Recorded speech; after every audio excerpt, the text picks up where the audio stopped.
Hello everybody गाइजहरू होइन एउटा चाहिँ एबिसीको ट्रेक हुँदैछ। एबिसीको ट्रेक चाहिँ पोखराबाट हुँदैछ। पोखरा रोमान्टिक होटेलबाट भएको थियो। यसमा हामी बस्यौँ, बिहानै गाडी लिन आयो अनि निस्क्यौँ हामी झिनु भन्ने ठाउँसम्म। यो गाडीले छोडिदिएको थियो। एकदम एक्साइटेड थियौँ भ्यूहरू हेर्दै हेर्दै बाटोहरूको दामी दामी भ्यू हेर्दै हेर्दै गइरहेको थियौँ। एकदम दामी लागेको थियो। मेरो चाहिँ फर्स्ट भ्लग हो यो चाहिँ। हजुरहरूले सपोर्ट गरिदिनु होला, सब्सक्राइब गरेर सेयर गरेर कपी लिङ्क गरिदिनु होला। के कस्तो हुन्छ। हामी 3 जना थियौँ। हामी चाहिँ सन्तोषजी र मनोजजी। एकदम रमाइलो भएको थियो बाटोमा पनि।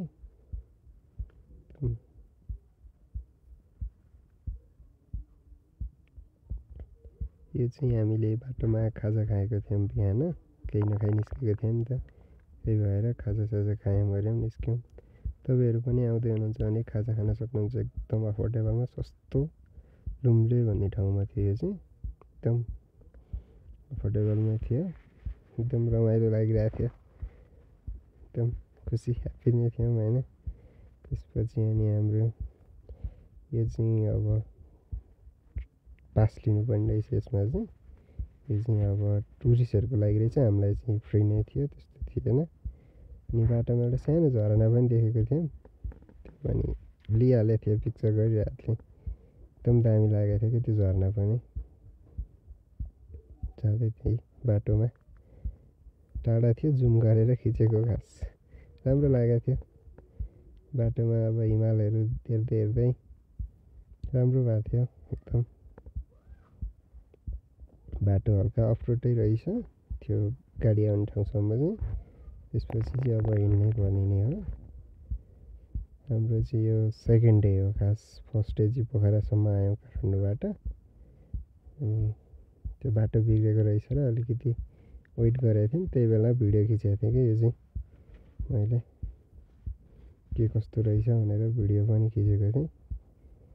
एकदम बब्बाल ट्रेकिङको लागि चाहिँ बेस्ट टाइम रहेछ क्या अहिले चाहिँ। दामी, एकदम धेरै मान्छेहरू पनि दामी लागेको थियो। अनि 360मा यसो ट्राई गरिदिउँ भनेर भिडियो नि बनाएको थिएँ मैले। त्यसमै यसो भ्यूहरू देखाइदिएको। एकदम एक्साइटेड थिएँ म चाहिँ होइन। एकदम धेरै ह्याप्पी।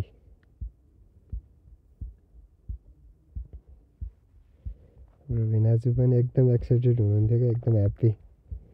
र हाम्रो चाहिँ यहाँ अनि गाडीबाट छोडेर जाँदो रहेछ, त्यहाँबाट चाहिँ हिँडेर जानुपर्ने। ट्रेकिङ स्टार्ट भनेको यहाँबाट रहेछ खास। त्यो पुल तरेर त्यहाँबाट हामी तर्यौँ, जाँदैछौँ एकदम ग्रिन भ्यू हेर्दै हेर्दै हेर्दै। त्यसपछि हामी अलि अगाडि गयौँ।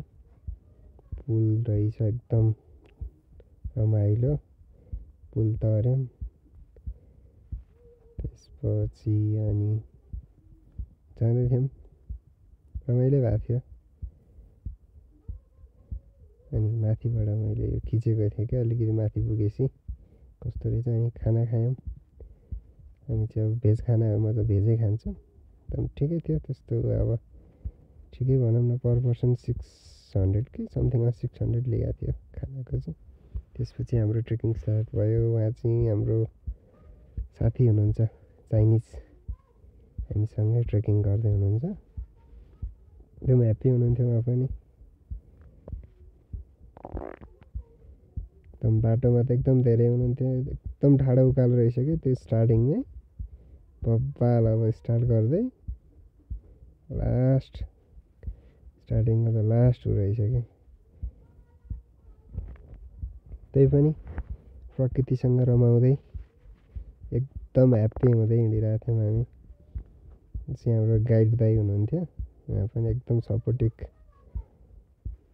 उहाँले नि गर्दाखेरि हामीलाई होटेल बुक गर्नेदेखि लिएर यताउति सबै गरिदिनु भएको थियो। एकदम हेल्पफुल हुनुहुन्थ्यो। रमाइलो भयो। आजको दिन रमाइलै गरी बित्यो भन्नु पऱ्यो। लगभग हामी 5 घन्टाको चाहिँ ट्रेकिङ गऱ्यौँ गाडी छोडेर। हामी चाहिँ अनि त्यसपछि हिमाल गेस्ट हाउस भन्नेमा बसेको थियौँ। त्यसमा चाहिँ हामीले अलरेडी बुक गरेको थियो, नत्र चाहिँ होटेल पाउने थिएन। एकदम ग्रिन भ्यू दामी ठाउँमा छ होइन, प्याकेज रहेछ। हामी चाहिँ प्याकेजमा बस्यौँ, एकदम रमाइलो छ। आजको दिन यति नै, बाइ बाइ।